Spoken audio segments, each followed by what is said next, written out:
Скользящие средние – это линии на графике, которые показывают среднюю цену актива за установленный период времени. Различают два вида скользящих средних. Простые – Simple Moving Average, сокращенно SMA, экспоненциальные – Exponential Moving Average, EMA. Простые показывают среднюю цену актива за выбранный период. Экспоненциальные рассчитываются по-другому. В них приоритет отдается последним ценам, так как они важнее тех, что были ранее. Поэтому EMA быстрее реагирует на изменения цен, что обуславливает их большую распространенность среди трейдеров, нежели SMA. В моих настройках Квика есть два окна с одинаковыми графиками. В одном окне используется EMA, в другом SMA. Я просто смотрю на ближайшие истории, которые из них лучше работают, то и использую в данный момент времени. Чаще всего трейдеры используют 9-дневную, 20, 50, 100, 200-дневную скользящие средние. Я использую 20, 50 и 200-дневную. Считаю, этого вполне достаточно. Не стоит сильно перегружать график различными линиями. Это будет приводить к переутомлению и потере концентрации внимания. Как использовать скользящие средние, где искать точки для покупки и продажи, вы можете подробно изучить в интернете. Вас там научат определять разворот тренда, в нужное время брать актив, вовремя избавляться от него, и очень скоро вы все станете миллионерами. Ну а совсем ленивым, кому не хочется глазеть на графики и нажимать кнопки, предложат взять в аренду торгового робота, и вот тут уж деньги рекой потекут. Для менее амбициозных и более скромных вкратце расскажу, как я использую скользящие средние. Берутся 3-4 графика с разными временными интервалами. И сразу отмечу важный нюанс. Об этом мало кто знает и никто не говорит. Если мы, например, говорим о 200-дневной скользящей средней, то график должен быть дневной. Она покажет нам среднее значение сделок за последние 200 дней. Но и на 15-минутном и на любом другом временном масштабе 200-дневная может прекрасно работать.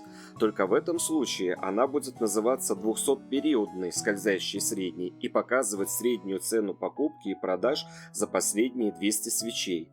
На графиках с разными временными интервалами, кроме дневного, я использую две скользящие средние, 50 и 200-дневную, и смотрю на поведение цены относительно их. Если цена с легкостью прошивает одну из скользящих средних, то она не работает, хотя и дает определенный сигнал. Это как в поговорке: отсутствие новостей – это тоже новость, позволяющая делать выводы и принимать решения. Но если я вижу, что, например, при снижающемся тренде на коррекции происходит постоянный отбой от 50-дневной, то это хороший маяк для будущих продаж при касании ее или покупок при сильном отклонении от нее. Сверхпопулярные и распиаренные различного рода золотые кресты, то есть пересечения скользящих средних, я не использую. Почему? Сейчас покажу и объясню. Одним из самых популярных сигналов на покупку при использовании скользящих средних является пересечение 50-дневной, 200-дневной на дневном графике. Но посмотрите, какой большой путь уже прошла цена. Это упущенная возможность. Моя торговая система предполагает выжимать максимум прибыли с тренда, а не брать кусок движения после уже состоявшегося сильного снижения. Скользящие средние для меня – это прежде всего ориентир для продаж, а покупаю я значительно ниже. Подведем итог. Периодов скользящих средних немало. Математический расчет этих периодов тоже может быть разный. Таймфреймов тоже очень много, от минуты до года. И в каждом случае скользящие средние ведут себя по-разному. Они и работают, и в то же время не работают. Тем не менее, скользящие средние попали в мою торговую систему и занимают в ней важное место.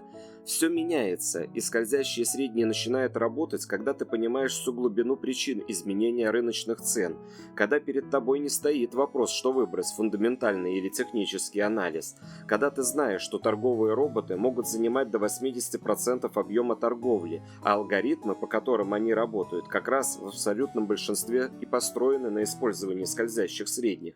Они работают и потому, что о них знают и видят другие трейдеры. Скользящие средние влияют на их решения, влияют и на мои.